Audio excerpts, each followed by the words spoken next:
I was born in Crystal City, Texas, at a time of segregation. You know, the railroad tracks down the middle of the town. We lived in the Mexican side in one of the three barrios. The cantinas and all the terrible places were about 2 blocks from my house. Unpaved streets, no sidewalk, etc. Because I grew up in a segregated community, Mexicans went to segregated schools. And on top of that, the school I went to, once I got to junior high, was the old Japanese detention camp. Jose Angel's father was the Mexican doctor in Crystal City. We only had Mexican clients who paid with a car wash, cutting the grass, a chicken, a bushel of spinach, whatever they could. So being a doctor wasn't meant that he was very affluent. We weren't migrants is all it meant. Tragically, at the age of 12, his father dies. Once he died, we were in poverty. With no other way to support themselves, Jose Angel and his mother become migrant farm workers, harvesting crops throughout the Midwest and California. And it was through this experience that Jose Angel starts questioning life in Crystal City. And like in Racine, Wisconsin, I mean, I could go to the movies and sit anywhere I wanted to, as opposed to the segregated theater in Crystal City. So a lot of things changed through that migrant experience, and I would say it was for the better for me. While in high school in 1963, 5 Mexican Americans were running for the city council. Intrigued, Jose Angel volunteers to help. But after a rally on his way home, he is approached by the Texas Rangers. I spoke at a rally one night, and when I was walking home, just about a half a block from my house, the Rangers came and confronted me, and he kicked me. Well, my mother was watching all this. She came out with a shotgun and confronted Ali and said, "You touch my boy one more time, I'm going to kill you." And I'm surprised nothing else happened, because he was not alone. And then let us go. Believing that he could be a catalyst for change, Jose Angel graduates from Texas A&M Kingsville and then receives his master's degree in political science from St. Mary's University in San Antonio. There he became friends with Mario Compean, Willie Velasquez, Juan Patlan, and Ignacio Perez, all later to be named Los Cinco, young Chicano activists who were ready to stand up and create change in their communities. Together, we formed MAYO, the Mexican-American Youth Organization, and we decided we were going to be the catalyst for change. We were going to be the activists, the militants, the protesters. We were going to engage in direct action, and we did. MAYO, the Mexican-American Youth Organization, became an agent for change. They protested and led marches and encountered violent resistance along the way. We had a lot of violence committed against us. We had some murders, we had some beatings, we had a lot of arrests and went to jail. I don't know, I went to jail, I guess maybe a dozen times or so. Never before had an organization taken on such fierce confrontation at all levels for social justice. When we went down to fight for the farm workers in the valley in South Texas, we would confront the Rangers face to face and say, "Why don't you beat us? Why don't you kill us like you're doing farm workers?" But everybody watching said, "Boy, these Mayo guys are brave, they're militant, they're tough," you know, and they stand there right there face to face to these Rangers. They're not afraid, which made them not afraid. We were all in college, but a lot of the membership were high school kids, you know, in the first year, second year, third year, because there were, all of a sudden, there were student strikes, there were boycotts, there were walkouts. Following Mayo's lead, students and parents began protesting and organizing school walkouts. Unfortunately, compromises from the school administration were seldom kept. The first walkouts we did, we failed miserably because we didn't understand the dynamics and the power structure.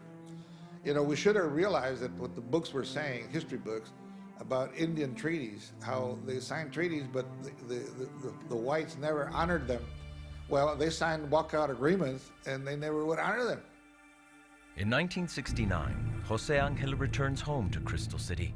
Now armed with his Mayo organization, he is determined to bring change to his hometown. At Crystal City High School, Mexican students began questioning their school administration's policies, and talks of a walkout began. Severita Lara, a junior, organizes the Mexican students to discuss their grievances. Everybody started talking about other issues. The way we were treated in the schools, And we didn't have a Mexican-American counselor. The counselor always didn't want us, they always told us that we're not going to college. You're not college material. The ultimate goal of the school walkouts was to end the oppression that we felt in those buildings, to end the push-outs. We're not dropouts. We don't drop out of school. We're pushed out of school. And the being made inferior by the teachers, by the textbooks, by the curriculum, the food, the whole atmosphere. It was just anti-Mexican. We want to stop all that.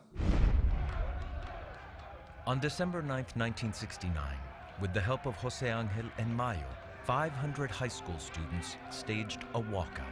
More students joined each day until more than 2,000 students were walking the picket line. While the kids were in walkout, not only were we teaching them what they were missing out in school, but we also were sending them out to go register voters. Because of the voter registration effort of the students during the walkout, the community came out in force and elects a new school board. Jose Angel is appointed president. We knew then that we had to replace the school board. If we replaced the school board, we could replace the superintendent, the principal, the teachers, the curriculum, and so on. Jose Angel quickly moved to hire new Mexican teachers and to change the high school curriculum. We implemented a bilingual, bicultural, biliterate program, B3, bilingual, bicultural, biliterate, from pre-K to 12.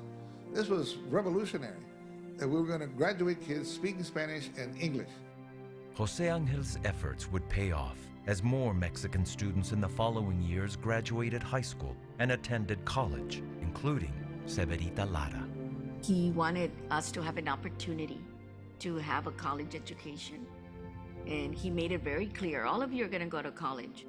Change at all levels came to Crystal City. We took over the city, and the same thing there. We replaced all the personnel with Mexicans. The police chief became Mexican, the fire chief, the tax collector, the budget officer, et cetera, city manager, and on down the line.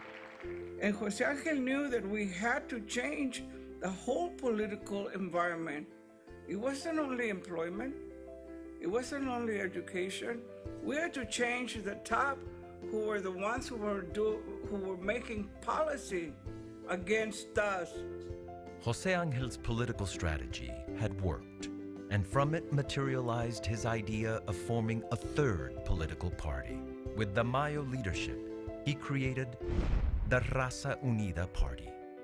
We had hoped that we could create a world in which there was more opportunities. And that's what Raza Unida was about, entering into that mainstream of being able to craft a better world. We ran 16 candidates the very first time, and we won 15 races. In 1974, under the Raza Unida Party, Jose Angel is elected county judge in Zavala County. Hi, Jose Angel Gutierrez. Hi, Jose Angel Gutierrez. The day I was inaugurated as county judge, there was a guy that was arrested with a deer rifle, a 30-06, with a scope, aiming straight at where I was supposed to be inaugurated. It was going to shoot me, but they caught him. Over the following years, Jose Angel is able to secure $13 million in scholarships from the government of Mexico. He called his program Becas para Aztlán. So we graduated well over 100 some odd medical doctors and about 20, 30 PhDs. Jose Angel is responsible for creating countless organizations that serve the community and also brought a much-needed free clinic to Crystal City, El Centro de Salud. By the late 70s, the Raza Unida Party had grown in popularity and expanded to 17 states. But now, the Democratic Party was challenging their candidates' petitions to keep them off the ballots. And with little financial support, there was no remedy. You got to realize there's no way here. Okay? You had to go back into the Democratic Party and take it from within, which is what happened. We became known as the baddies, born-again Democrats. What the Raza Unida Party accomplished in bringing Mexican Americans, men and women, to the political arena, nobody can deny. The majority of today's Mexican elected officials come from La Raza Unida roots. The legacy of the Raza Unida Party was several components. One, we trained a whole cadre of political activists in the electoral arena. Second thing was, we said it's okay to take power. It's okay to control your destiny. You Mexicanos need to have your own agenda. Now in his later years, Jose Angel has taught at universities, written 17 books, and finds time to talk to community groups, reminding them of their past struggles and of their victories. I wouldn't mind going back into the classroom and teaching, because I think I have a lot to say to students about how the system works. We have no course on applied politics. We don't tell people how it really works. We certainly don't tell them how they can make it work for them. I was really involved in Raza Unida, and I found in Raza Unida the vehicle I needed to fight social justice, so that I had this coraje in me, but I found a way to channel it in a positive manner.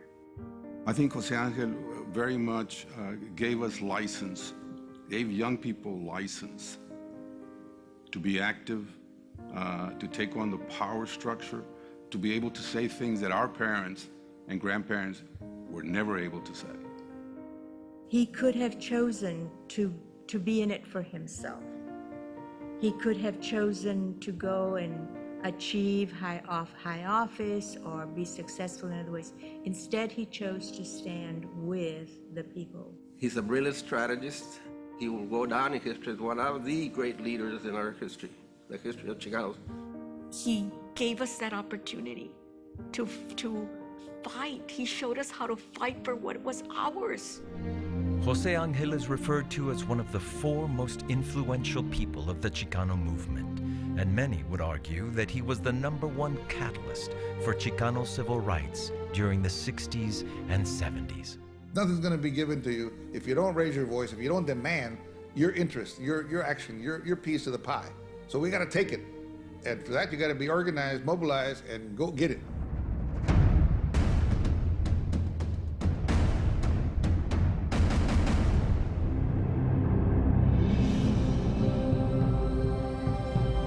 On behalf of the Board of Directors and the staff of the United States Leadership Institute, we salute you.